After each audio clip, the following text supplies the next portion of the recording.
Donc bonjour à tous. Donc pour ceux qui ne me connaissent pas, mais bon, je pense que tout le monde ici à peu près me connaît. Je suis Florent Lemaitre, donc expert cloud et HPC chez Amneo depuis maintenant 3 ans. Et aujourd'hui, je vais vous présenter un sujet sur lequel j'ai travaillé pas mal en fin d'année dernière. Sur comment faire avancer l'open source en faisant rouiller Terraform. Donc, je vais pas expliquer tout de suite ce que implique ce titre. Vous le découvrirez au fur et à mesure de la présentation. Du coup, Terraform, c'est aujourd'hui le standard de facto pour faire de l'infrastructure as code. Donc pour le résumer simplement, il permet d'écrire du code qui va permettre d'écrire, pardon pour la répétition, une infrastructure, donc la description d'une infrastructure, généralement cloud, et Terraform va pouvoir ensuite la déployer automatiquement. Donc cette automatisation, elle va simplifier le déploiement de grandes, voire très grandes infrastructures, et aussi réduire les erreurs humaines, notamment liées à la répétition de tâches rébarbatives.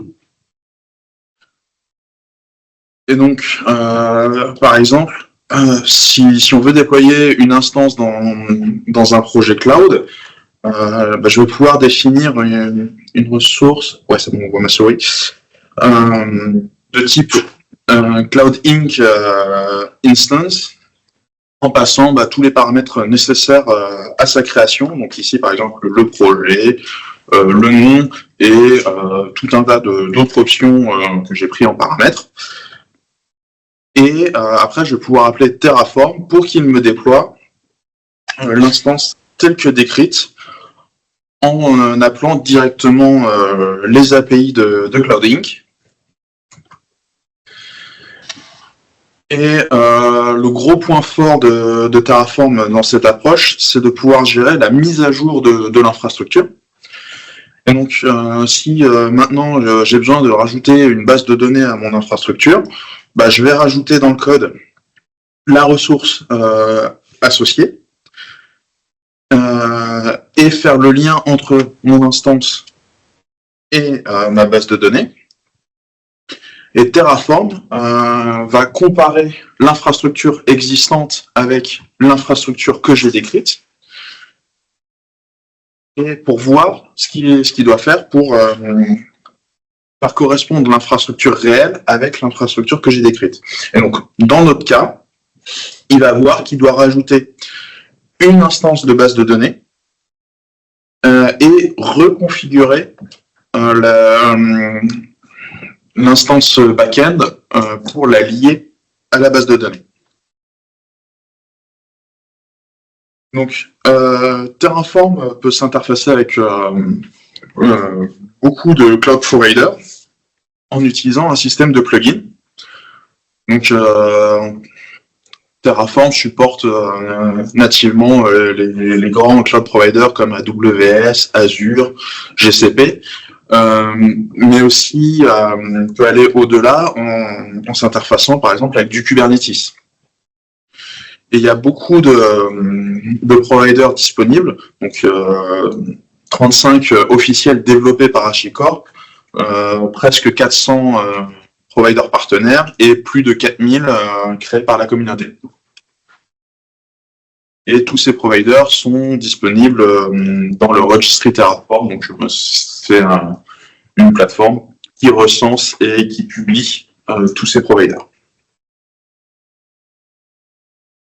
Donc maintenant, il y a tout un tas d'outils qui s'est construit autour de Terraform, et notamment des outils qui se basent sur Terraform pour vendre un service. HashiCorp ne le voyait pas d'un très bon œil et a changé la licence de Terraform en vue d'interdire ces usages-là. donc qui est passé d'une licence Mozilla Public License, donc une licence libre, à une licence propriétaire, donc en l'occurrence la Business Source License. Et donc aujourd'hui, il n'est plus possible d'utiliser Terraform pour créer un service de déploiement d'infrastructures as code. La réponse de la communauté, ça a été d'annoncer un fork 2 semaines après,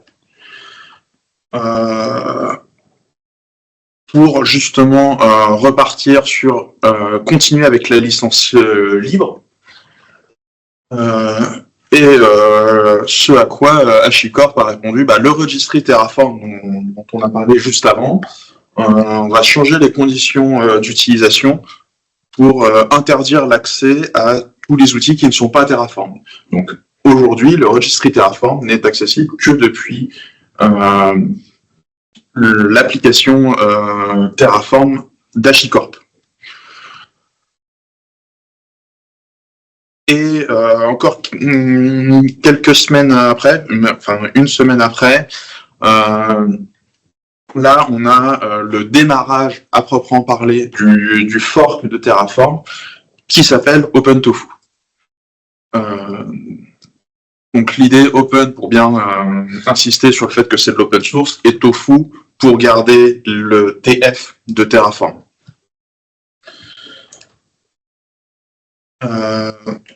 Ensuite, il s'est passé tout un tas de choses et la première release de OpenTofu est arrivée 4 mois plus tard, en janvier 2024. Donc, la première release, c'est un point important. Il n'y a pas eu de nouvelles fonctionnalités, mais c'était la publication de la version OpenTofu stable et officielle. Donc sans aucune référence à Terraform, que ce soit au niveau on va dire du code en tant que tel. Donc la commande c'est Tofu, c'est pas Terraform, mais aussi et surtout pour l'image. Pour la marque. Parce que Terraform est une marque déposée, donc même un fork libre ne peut pas utiliser la marque Terraform. S'ensuit premier événement d'OpenTofu, l'OpenTofu Day à la KubeCon, donc conférence et salon lié à Kubernetes et tout ce qui gravite autour. Et pour l'instant, ça allait bien. Et HashiCorp a remis un coup en faisant une mise en demeure auprès d'OpenTofu pour la réutilisation de code sous licence propriétaire. Ce à quoi OpenTofu s'est défendu en disant que le code en question était déjà dans la version libre en tout cas sa base, et que c'était l'évolution naturelle du code pour implémenter les nouvelles fonctionnalités. Voilà. Entre-temps, il y a eu pas mal de mises à jour de aussi bien Terraform que Tofu en parallèle. Et donc aujourd'hui, je vais grossir le trait, mais on a un choix à faire. Est-ce qu'on continue avec Terraform qui a prouvé qu'il ne se souciait plus du tout de l'open source, ou est-ce qu'on se dirige vers OpenTofu, qui en est encore, malgré tout, qu'à ses débuts en tant qu'outil indépendant. Bon, en vrai, techniquement, c'est du pareil au même. Parce que Tofu étant un fork de Terraform récent qui plus est, si j'appelle Tofu à la place de Terraform sans rien changer, ça marche. Donc, maintenant que j'ai posé le contexte, je vais pouvoir vous raconter ma petite histoire. Et donc, c'est l'histoire d'un homme, bien avant la scission Terraform Tofu. C'était un homme avec des ambitions modestes. Il connaissait bien Terraform et puis il voulait utiliser toute dernière fonctionnalité de Cloud Inc. Pour son infrastructure. Et cette époque-là, Cloud Inc., il supportait déjà Terraform, pas de souci. Mais Cloud Inc. n'avait pas encore implémenté cette nouvelle fonctionnalité dans leur plugin. On se dit, bon, cette fonctionnalité, elle est présente dans la ligne de commande Cloud Inc. Je vais bien pouvoir bidouiller un petit truc en utilisant une nulle ressource et un local provisionneur. Et en vrai, ça marchait plutôt bien. Mais peu de temps après, cet homme a voulu modifier la configuration de sa ressource custom. Quel mal lui en a pris, il s'est vite rendu compte que la moitié de son infrastructure avait disparu, avait été détruite par Terraform, parce que cette moitié de cette infrastructure-là dépendait de la ressource qu'il venait de modifier. Et Terraform avait choisi de recréer cette ressource, car il lui était impossible de la reconfigurer en place. Après tout, comment Terraform pouvait faire? C'était qu'une nulle ressource sans support de mise à jour. Donc après s'être remis de ce désastre, il pensa, je pourrais écrire mon propre provider qui pourrait me permettre d'exécuter des commandes aussi bien à la création et à la destruction de la ressource, mais plus important, à la modification de la ressource. Donc il commence à regarder la documentation pour créer un plugin Terraform, avec l'espoir que ce soit un voyage plutôt paisible. Mais trouva rapidement que le seul moyen d'écrire un plugin Terraform, c'était d'utiliser le SDK ou le plugin framework d'HashiCorp, tous les deux écrits en Go. Mais l'homme n'avait aucune connaissance en Go et n'avait nullement l'intention de l'apprendre. Cela dit, il ne se doutait pas que Terraform non plus n'avait pas l'intention de supporter quoi que ce soit d'autre que Go. Et après avoir regardé partout où il pouvait à la recherche d'une alternative, il se rendit à l'évidence, aucune alternative n'existe pour écrire des providers Terraform. L'homme se résigna à apprendre le Go et à suivre les pas du rongeur bleu. Il enchaîna tutoriels les uns après les autres et finalement il arriva à écrire son plugin. C'était pas particulièrement joli, le plugin marchait à peine, mais c'était déjà ça. L'homme était titillé. Lors de son exploration, il avait trouvé dans la documentation une fonctionnalité intéressante de Terraform. En théorie, il est possible d'utiliser des blocs de type map qui rendraient possible la définition de ressources avec une syntaxe avancée, comme celle du bloc read de l'exemple. On a read et le nom de la variable à lire. Mais la dure réalité rattrapa au galop les espoirs de l'homme. Cette fonctionnalité n'était supportée ni dans le SDK, ni dans le plugin framework. L'homme était atterré, il ne pouvait pas concrétiser sa vision, et le niveau de qualité auquel il aspirait était juste hors d'atteinte pour lui. Bon, l'histoire aurait pu s'arrêter là, mais je ne serai pas là pour vous la conter, car vous l'avez probablement deviné, mais je suis l'homme de cette histoire. tu as la fin. Mais pourquoi si on il n'y a pas de barbe? J'étais jeune. Donc par la suite, j'ai suivi le lapin blanc pour m'enfoncer toujours plus profondément dans la documentation de Terraform, jusqu'à regarder son code même. Et c'est là que j'ai réalisé Terraform utilise gRPC pour la communication avec le plugin. Et j'avais déjà de l'expérience avec gRPC. Et l'écosystème gRPC, c'est un écosystème qui est très large, avec une dizaine de langages officiellement supportés, et plus encore quand on prend en compte les langages supportés non officiellement. Et donc j'ai décidé de prendre cette opportunité pour utiliser Rust, un nouveau langage pour moi que je ziotais depuis longtemps, au sein d'un vrai projet.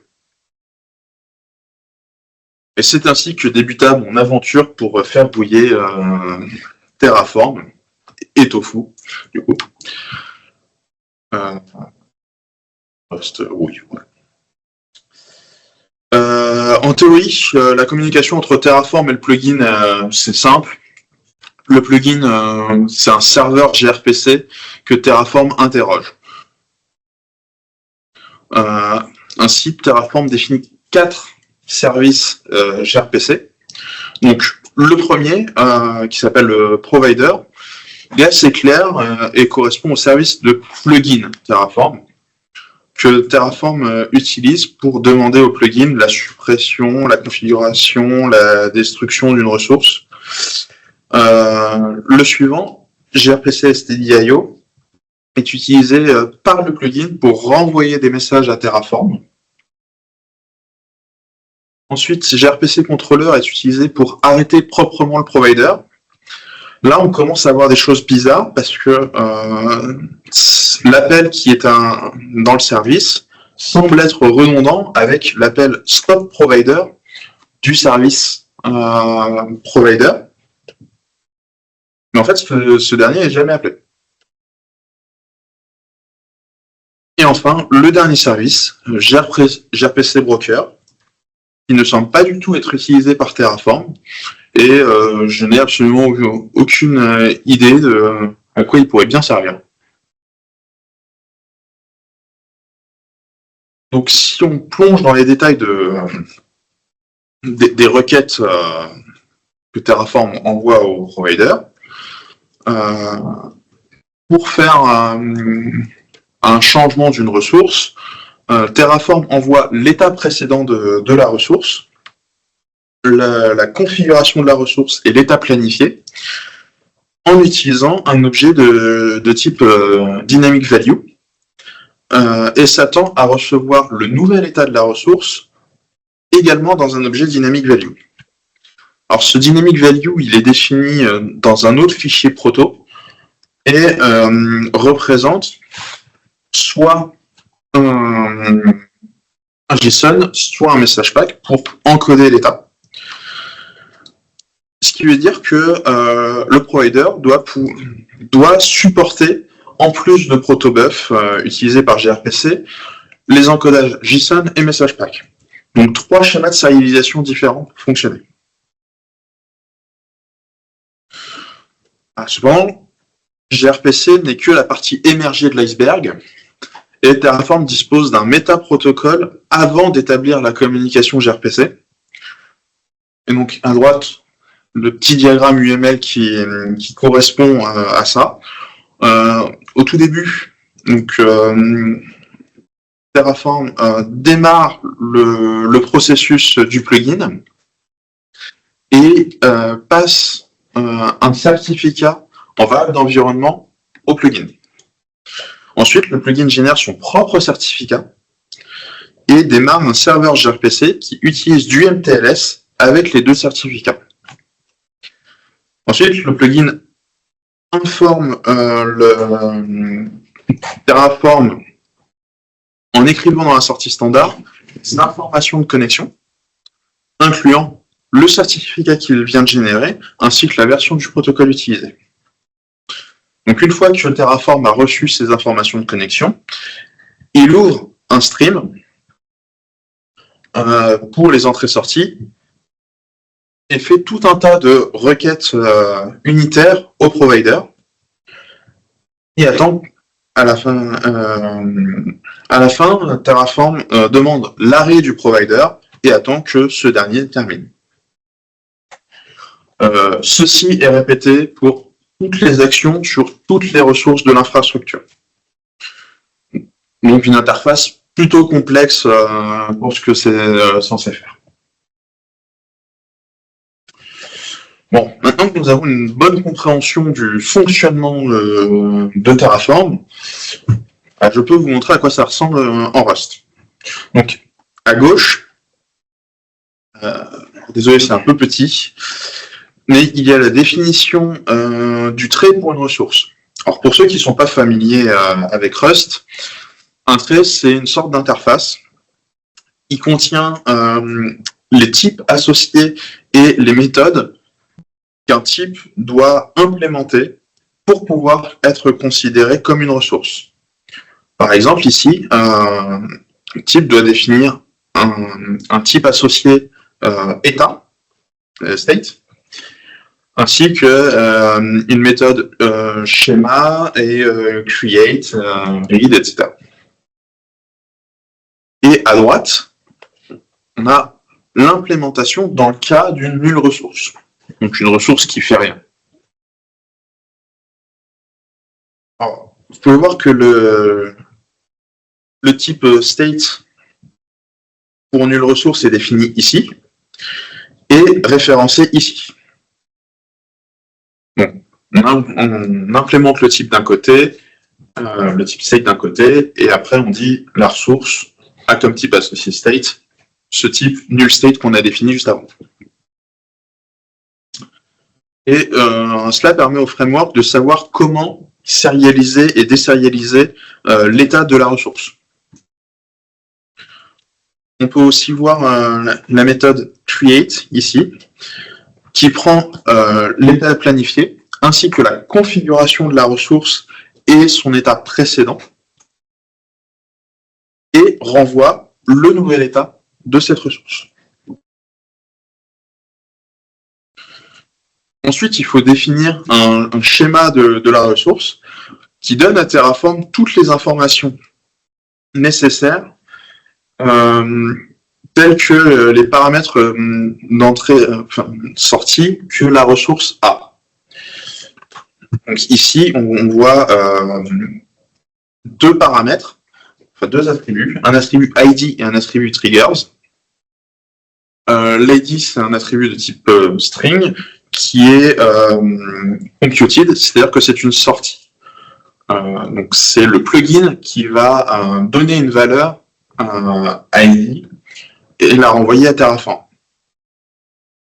L'autre attribut, qui est un attribut de type map de string, c'est un attribut requis, c'est-à-dire que c'est une entrée.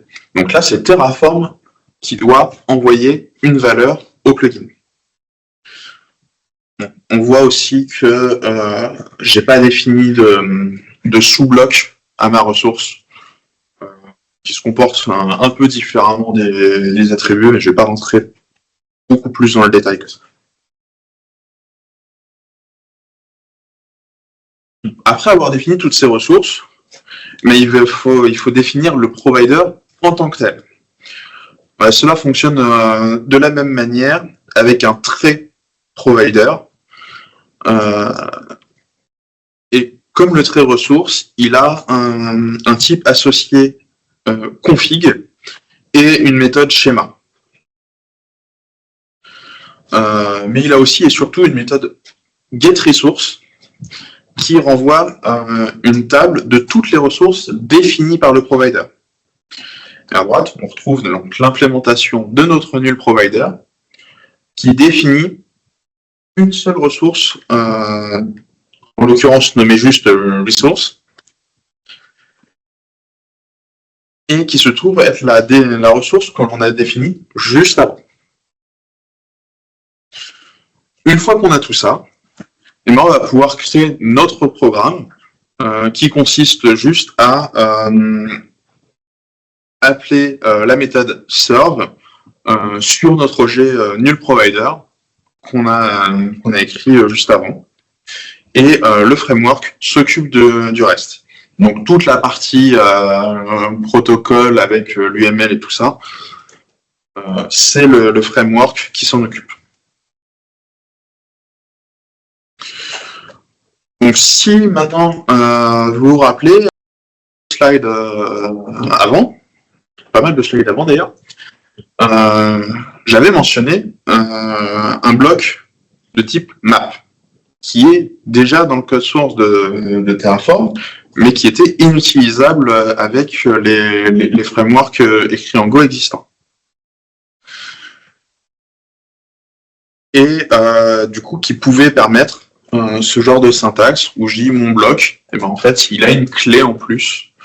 Dans cet exemple, là, je peux définir un bloc qui va me lire une variable resolve en effectuant la commande indiquée. Et ben en fait, c'est assez simple. Dans le framework que j'ai écrit en Rust, au niveau du schéma, il suffit de définir un bloc, donc ici c'est le bloc read, de type map, et donc dedans on a la description du bloc qui vient à l'intérieur, avec notamment l'attribut CMD tel qu'on a pu le voir. Et côté état de la ressource, et ben, je vais juste rajouter un attribut à ma structure state qui est de type value map de nested. Et le nested, c'est une autre structure qui correspond à ce qu'il y a à l'intérieur du bloc. Et donc, en l'occurrence, qui a un attribut string qui s'appelle CMD. Et il y en a d'autres, mais pour l'exemple, j'ai indiqué que CMD. Voilà, donc maintenant qu'on a notre provider en Rust, il faut le publier. Et le problème, c'est que la manière de publier un provider Terraform, c'est de faire une release sur GitHub et Terraform, le registry Terraform va aller voir la release, va compiler le code en Go, générer la documentation à partir du code directement, puis générer les signatures et les métadatas de la release. Bon, vu qu'on n'est pas en Go, et ben, la première étape va forcément échouer. Et donc, ce que j'ai fait, je me suis fait une petite pipeline dans GitHub Action, où je compile déjà mon code en Rust, et j'appelle TF Plugin Docs, donc qui est l'outil utilisé par Terraform pour générer la doc, en lui donnant un faux compilateur Go. Et comme ça, TF Plugin Docs, il va compiler mon programme en appelant mon faux compilateur qui va juste dire « Ok, c'est bon, c'est compilé », sans rien faire. Et après, TF Plugin Docs va pouvoir reprendre son processus normal et générer la documentation à partir du binaire qui a été compilé. Ensuite, j'ai la même étape de génération des signatures et des métadatas de la release. Et j'ai une étape supplémentaire où j'agrège les différentes releases pour publier ça sur des GitHub Pages. Et donc, avoir mon propre registry Terraform sur GitHub. Et en vrai, c'est assez simple à faire cette dernière étape parce que le protocole de registry est vraiment simpliste et peut être fait uniquement avec des fichiers statiques, donc des JSON dans tous les sens. et je stocke les binaires dans les artefacts de ma release. Donc, pour conclure, j'ai réussi à écrire mon provider Terraform pour exécuter des commandes génériques comme je le voulais, avec la syntaxe qui m'arrangeait bien, et tout ça écrit en Rust. Donc là, on a un exemple d'une ressource qui crée un fichier.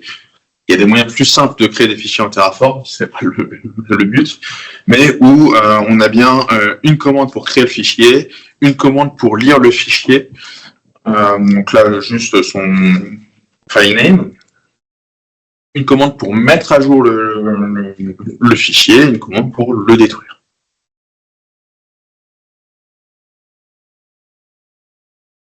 Mais c'est pas juste le provider, c'est surtout le framework du provider. Et mon provider, du coup, il est publié sur le GitHub d'Aneo, et n'importe qui, aujourd'hui, peut mettre ça dans son fichier Terraform pour utiliser mon provider. Et ça marche aussi bien avec Terraform qu'avec OpenTofu, vu que de toute façon, c'est compatible. Enfin, donc, voici une petite liste de ce qu'on a pu voir. Donc déjà, avec ces travaux-là, j'ai ouvert la voie à des plugins Terraform from scratch dans n'importe quel langage. Donc maintenant, les murs sont bien identifiés, on sait quelles sont les différentes étapes. Pour l'instant, l'engouement était plutôt mitigé de la part de la communauté. Enfin, une très bonne réception, mais peu de motivation derrière, on va dire. J'ai pu implémenter et publier mon framework de plugin Terraform en Rust.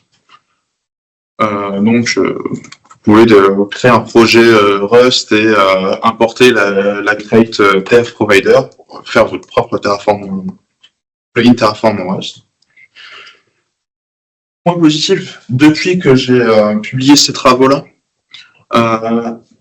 HashiCorp a fait évoluer TF Plugin Docs pour qu'il ne soit plus nécessaire de compiler le provider avec Go au préalable.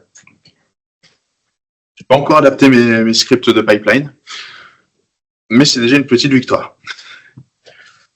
Et enfin, j'ai publié mon provider générique écrit en Rust, et donc, prochaine étape qui ne sera pas pour moi, éventuellement, écrire d'autres frameworks de plugins Terraform dans d'autres langages.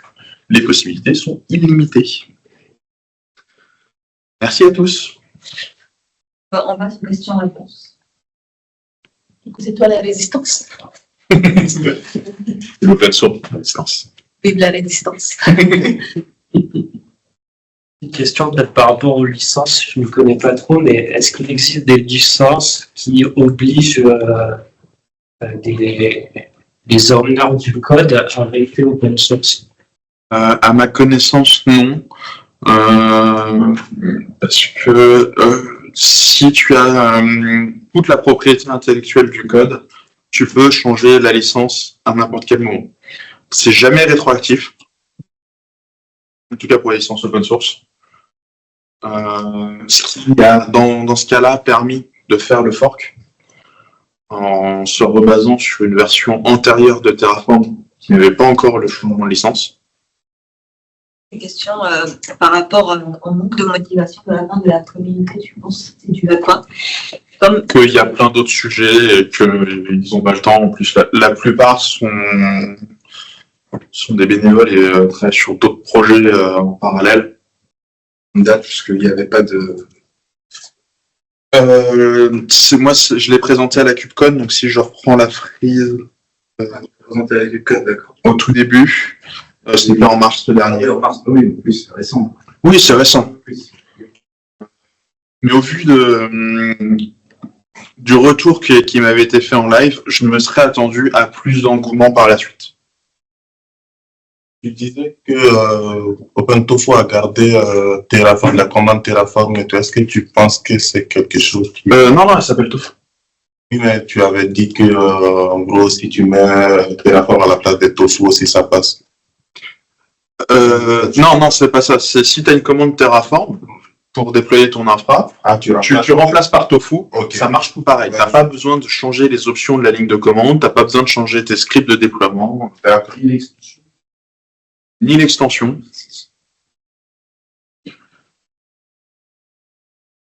Est-ce qu'il y a eu un fork du registry aussi? Oui, il y a eu un fork du registry et c'est vrai que je l'ai pas mis sur la prise.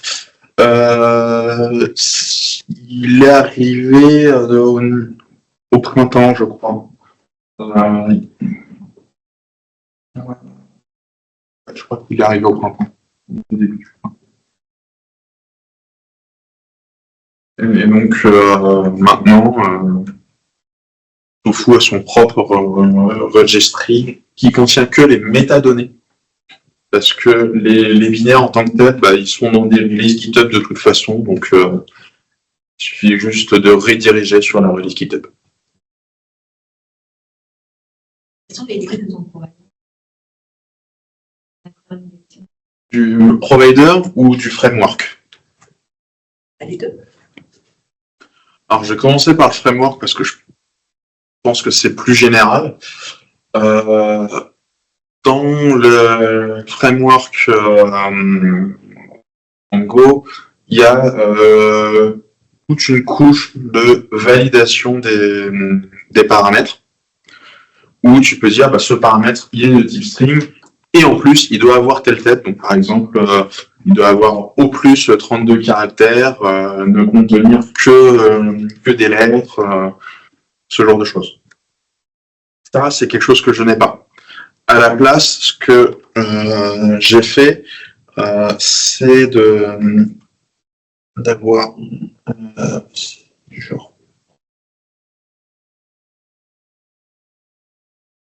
une fonction validate. Donc le framework va appeler la fonction validate du provider pour savoir si les paramètres sont corrects.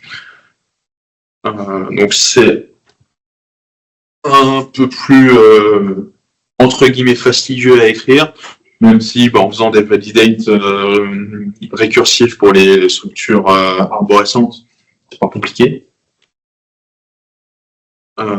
Et ça permet de très grandement simplifier le framework. Au-delà de ça, non, je pense pas avoir de limitation sur le provider plus que ça.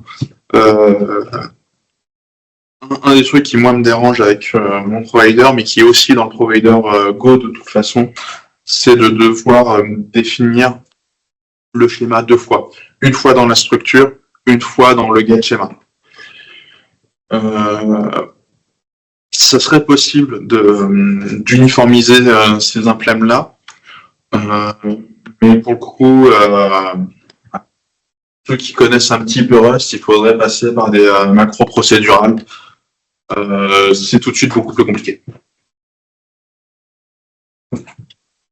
Et c'est pas une limitation de mon framework par rapport au framework écrit en Go, vu que de toute façon, ils ont le même problème.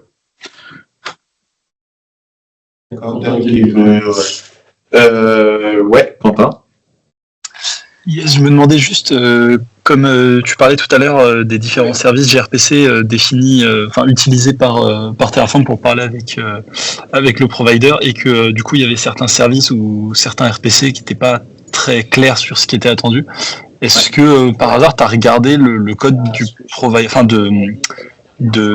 Go du framework Terraform pour comprendre ou c'est justement ça que tu as regardé et qui t'a permis de conclure qu'ils ne les utilisaient pas?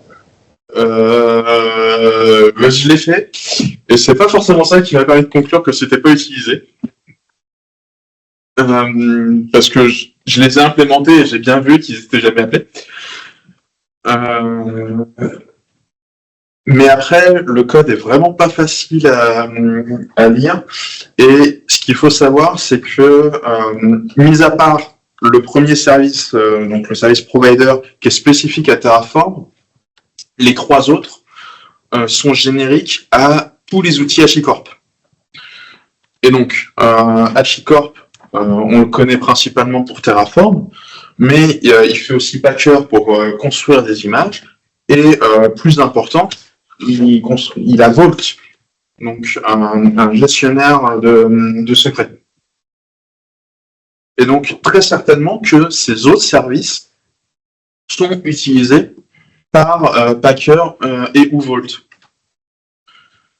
Et du coup, ils ont une lib Go pour implémenter des plugins HashiCorp.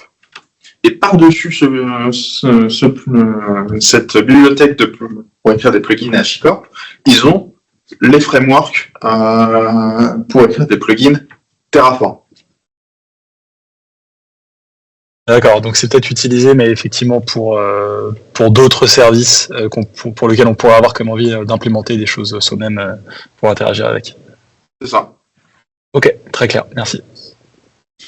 Oui, Wilfred ? Ouais, j'ai une question. L'intérêt un des intérêts d'utiliser du Go pour Terraform, c'est le fait que tu peux avoir des trucs qui sont quasiment complètement standalone, qui nécessitent quasiment aucune dépendance. C'est le cas aussi de mon provider en Rust. Donc, je vais redonner un peu plus de contexte pour les autres. La plupart du temps, quand on a un programme sur un ordinateur, il a besoin de bibliothèque système.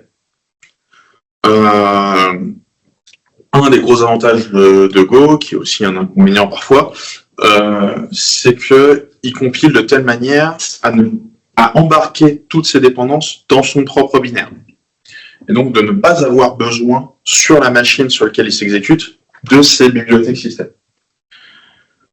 Dans le cadre de Terraform, c'est super intéressant parce que du coup Terraform va pouvoir télécharger des providers et les exécuter en étant certain que le provider ne dépend pas d'une bibliothèque système que l'utilisateur devrait installer par ailleurs.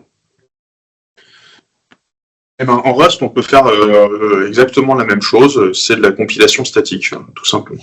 Et en fait, ça, j'avais bien en tête qu'en Rust, on pouvait. Ma question, elle portait sur le fait tu évoques le fait qu'on peut faire dans n'importe quel langage. Et il y a quoi d'autre comme langage que Rust et Go?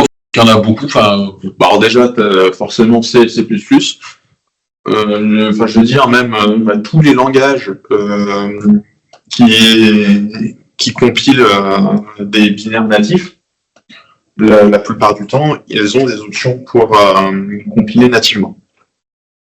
Maintenant, la question se pose effectivement pour les langages où c'est pas le cas. Par exemple, si je veux écrire un provider Java ou en C#. Regarde. Un des trucs qu'il est possible de faire, outre les options propres au langage, parce que C# supporte aussi, dans une certaine mesure, de créer des binaires statiques, un provider, c'est une archive. Ma release, alors c'est toujours aussi petit, je suis désolé, mais par exemple ici, là j'ai mon archive pour mon provider qui est juste un zip. Et donc le premier truc qui est fait quand Terraform télécharge un provider, c'est de télécharger le zip, le décompresser dans un dossier et il va exécuter le binaire qui porte le nom du provider. Donc dans mon cas, dans mon zip, j'ai un binaire qui s'appelle Terraform Provider générique. Donc ce qui est possible de faire, c'est tout simplement avoir un programme qui lui serait compilé statiquement et qui va lancer le provider en Java, C#, Python, JS. Mais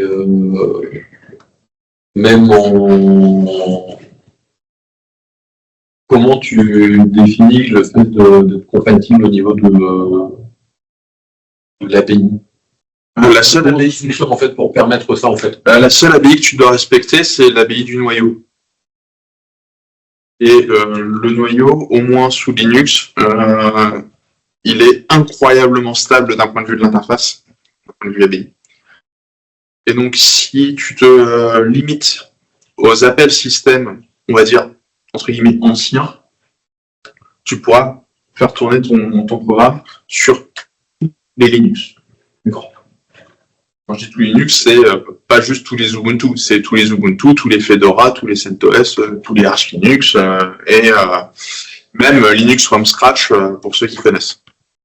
Windows, c'est un peu plus compliqué. D'autres questions à distance?